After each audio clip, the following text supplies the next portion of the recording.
বৃষ্টির পরের দৃশ্য দেখো, সূর্য উঠছে না, চাঁদ ওঠার মুহূর্তটা, সবে চাঁদ উঠছে দেখো, বুঝছো কি সুন্দর লাগছে চাঁদটা।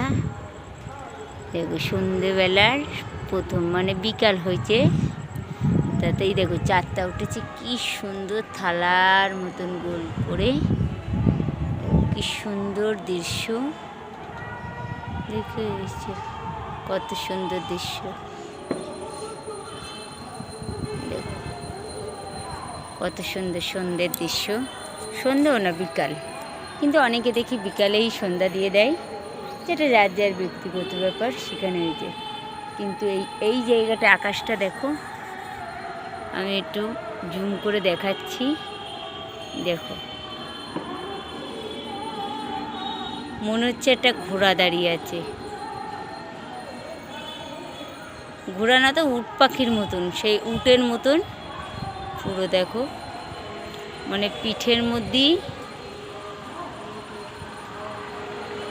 বোঝাই নিয়ে যাচ্ছে সেরকম লাগছে। আর একটা দেখাচ্ছে ঘোড়ার মতন, সেটা আবছা, বড্ড আবছা,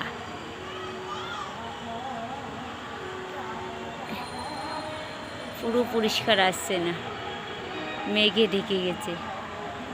কিন্তু ওটা দেখলে মনে হতো যে ঠাকুরের সে ঘোড়ার পিঠে কোনো ঠাকুর বসে আছে, যায় ওটা ঢাকা পড়ে গেল। আর এইটা দেখো এখন অন্যরকম হয়ে গেছে,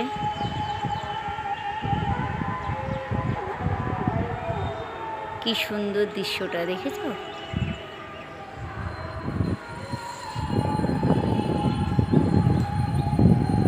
আর এইখানের এই আকাশের এই সাইডের দৃশ্যটা অসাম, খুব সুন্দর, মানে দুর্দান্ত প্রকৃতির